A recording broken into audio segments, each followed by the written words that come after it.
ini. Jumpa lagi bersama Teacher Resi, masih dalam tema yang ketiga, yaitu peduli terhadap makhluk hidup. Subtema yang pertama yaitu hewan dan tumbuhan di lingkungan rumahku.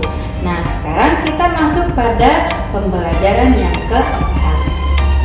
Pada pembelajaran 4 ini, kita akan membahas mengenai cara membuat pertanyaan wawancara, kemudian pelaksanaan hak dan kewajiban dalam pemanfaatan tumbuhan. Pertanyaan dalam wawancara bertujuan untuk menggali informasi secara rinci tentang sesuatu hal atau peristiwa yang ingin kita ketahui. Pertanyaan ini dibuat seperti pertanyaan pada umumnya dengan menggunakan kalimat tanya, dan kalimat tanya adalah kalimat yang menggunakan kata tanya. Nah, penggunaan kata tanya dalam kalimat tanya harus sesuai dengan fungsinya. Kata tanya yang biasa kita gunakan adalah apa, siapa, kapan, di mana, bagaimana, mengapa. Nah, misalkan kita akan melakukan wawancara mengenai cara merawat hewan, maka pertanyaan yang dapat kita susun adalah: pertama, kita akan menggunakan kata tanya apa. Apa adalah kata tanya yang fungsinya untuk menanyakan hal atau peristiwa yang terjadi. Contoh kata tanya yang akan kita ajukan adalah, apa hewan yang Bapak pelihara? Kemudian kata tanya yang kedua adalah berapa. Berapa itu fungsinya menanyakan jumlah. Contohnya, berapa banyak hewan peliharaan Bapak? Yang ketiga, kata tanya siapa. Kata tanya siapa ini fungsinya adalah menanyakan pelaku atau orang yang terlibat dalam peristiwa. Contohnya, siapa yang memberi makan hewan peliharaan Bapak?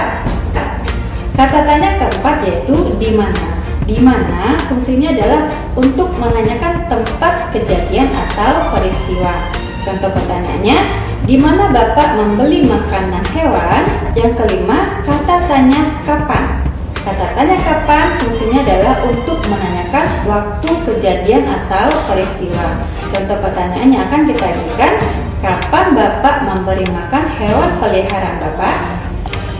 Yang keenam, kata tanya mengapa. Kata tanya mengapa fungsinya adalah menanyakan sebab terjadinya peristiwa. Contohnya adalah, mengapa kandang hewan peliharaan Bapak harus dibersihkan secara teratur?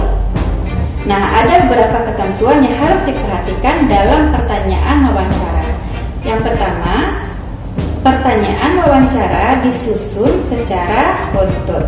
Dan kedua, pertanyaan dimulai dari yang bersifat umum sampai ke pertanyaan yang bersifat khusus.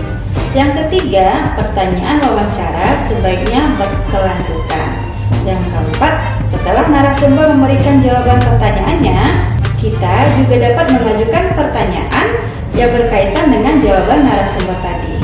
Sekarang kita lihat bagaimana pelaksanaan hak dan kewajiban kita terhadap pemanfaatan tumbuhan. Hak kita terhadap tumbuhan adalah memperoleh udara yang segar. Nah, bagaimanakah kewajiban kita terhadap tumbuhan? Nah, tumbuhan harus kita rawat. Cara kita merawat tumbuhan adalah dengan menyiramnya dan memberinya pupuk. Dengan memelihara dan merawat tumbuhan, maka hak kita untuk memperoleh udara yang segar akan kita peroleh. Selain itu, lingkungan sekitar kita juga sehat.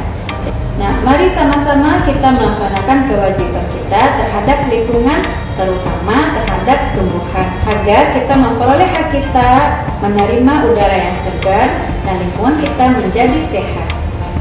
Nah, baiklah student, demikian pembelajaran kita hari ini. Jangan lupa jaga selalu lingkungannya agar tetap sehat dan juga jaga dirinya agar tetap sehat.